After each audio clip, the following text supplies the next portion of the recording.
jual beli manusia boleh. Di Al-Quran tidak dilarang. Ya, jadi artinya bahwa Islam belum pernah sempurna. Dan Nabi mengatakan bahwa tidak akan pernah sempurna, akan dilanjutkan.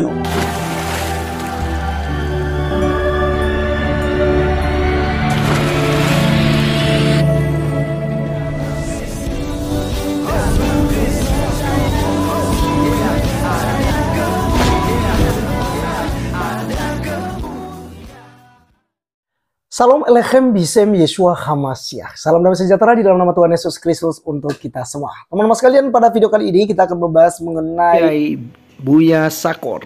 Teman-teman sekalian, dimana kali ini dia memberikan sebuah pernyataan bahwa sebenarnya Islam itu ya belum sempurna ya. Mana mungkin ada kesempurnaan di dunia ini. Ya berbeda ya dengan pengajaran-pengajaran yang biasa kita dengar bahwa mereka lah agama yang sempurna, agama yang lain itu kafir, agama yang lain itu pasti masuk neraka, dan macam-macam lagi teman-teman sekalian hujatan-hujatan mereka terhadap agama lain. Jadi teman-teman, kali ini mari kita dengarkan pemaparan daripada Kiai Haji Buya Sakor, karena lebih bisa dipercaya dan juga masuk akal, masuk logika teman-teman sekalian apa yang disampaikannya. Oleh karenanya kita langsung saja cek videonya yang ada berikut ini.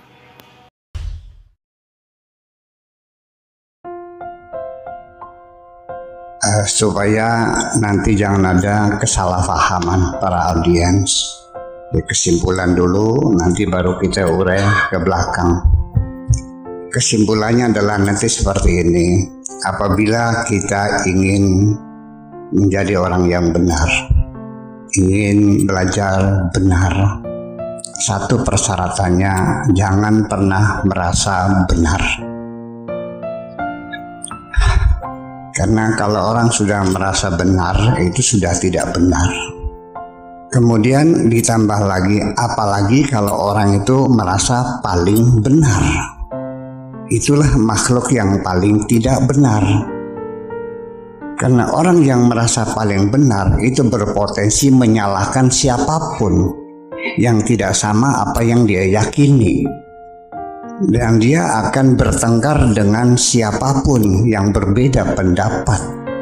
Dan di penghujungnya orang yang merasa paling benar akan merasa mendapat mandat dari Tuhan yang bisa memaksa orang lain harus seperti apa yang dia yakini kebenaran. Inilah inti awal daripada radikalisme, memaksa orang lain harus seperti dirinya. Ini kesimpulan yang nantinya seperti itu. Jadi sejak muda Nabi Muhammad itu terkenal sebagai tokoh pemersatu. Makanya ketika dia menyampaikan visi dan misinya kepada umatnya sebagai Rasul, yaitu adalah mengibarkan benderanya kalimatut tauhid. Dan tauhid itu kalau kita konjugasikan dari ilmu konjugasi, itu dari kata wahdah, wahid, satu. Jadi kalimatut tauhid itu artinya kata persatuan. Tauhid means unification. It means asserting oneness. It comes from the root word wahda, means to unite, to unify. It means to consolidate. Ide besarnya adalah membangun persatuan. Lalu simbolnya apa? Yaitu la ilaha illallah.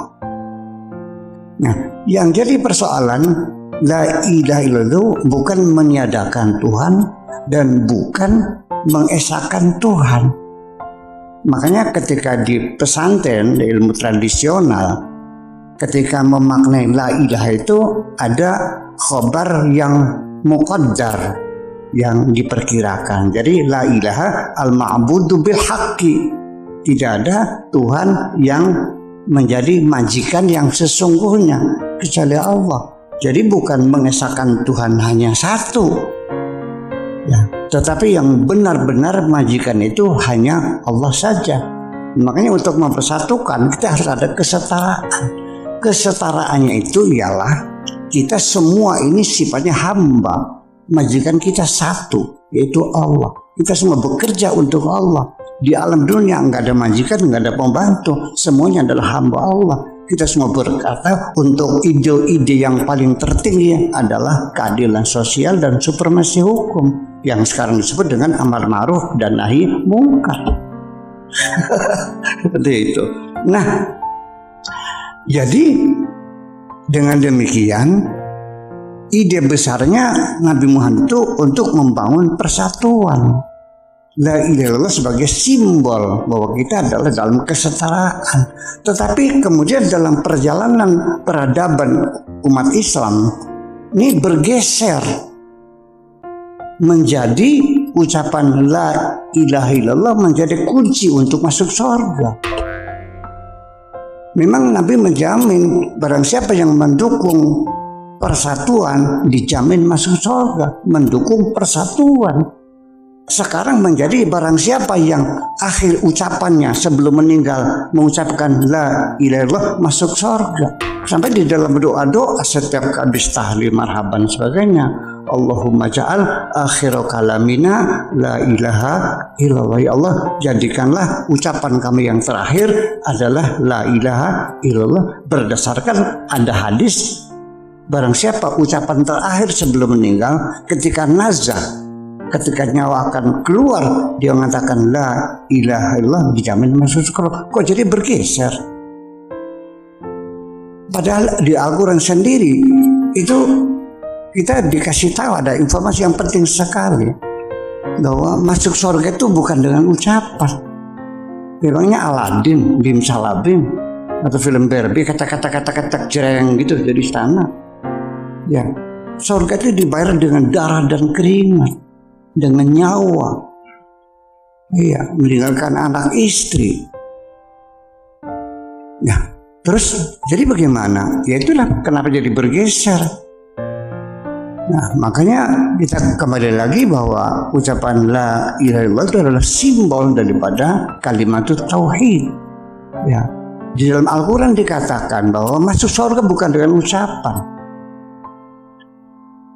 Tuhan mengatakan begini, am hasibtum am tadkhulul jannata, apakah engkau menduga engkau bisa masuk surga? Walamma ya'tikum matsalul ladzina khalau min qablikum, kamu tidak bercermin kepada mereka yang telah mendahului kamu. Masatu musarra'u wa dharra'u, mereka menderita, mereka sengsara, berjuang membela kebenaran. Masa dengan ucapan masuk surga? Ini kan sudah jelas sekali. Nah, persatuan terjadi. Alhamdulillah, ini 23 tahun selesai. Ya, Nabi Muhammad telah melaksanakan tugas dengan sempurna. Al-yawma akmaltu lakum dinakum wa atmamtu 'alaikum ni'mati wa raditu lakumul Islam dinan. Ini ayat ini isinya menyatakan bahwa Nabi Muhammad telah melaksanakan tugasnya sebagai Rasul dengan sempurna.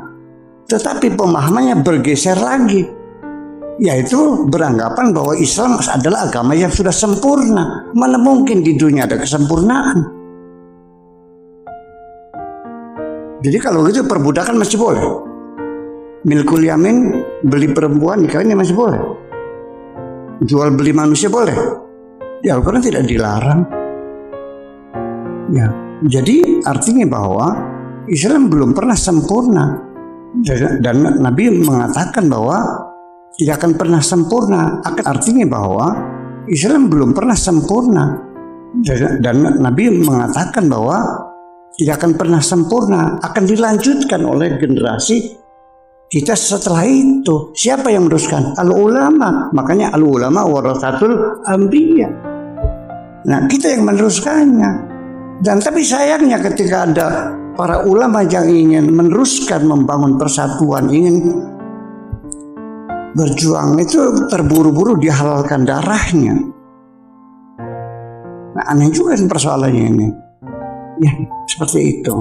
Nah, begitu indahnya, begitu suksesnya Nabi membangun persatuan dalam waktu 23 tahun. Ternyata ketika Nabi meninggal dunia, Bapak-bapak sekalian, persatuan yang dibangun dengan jerih payah dengan darah dan keringat. Pada detik pertama Nabi meninggal dunia sudah pecah kongsi. Sampai Nabi juga tidak ada yang mengurusi kafannya. Mengapa? Kepentingan di situ bermain. Ya, antara yang mendukung Abu Bakar dan mendukung Sayyidina Ali. Dan permusuhan itu sampai sekarang berlanjut. Baik di Yaman, baik di Syria, maupun di Irak dan sebagainya.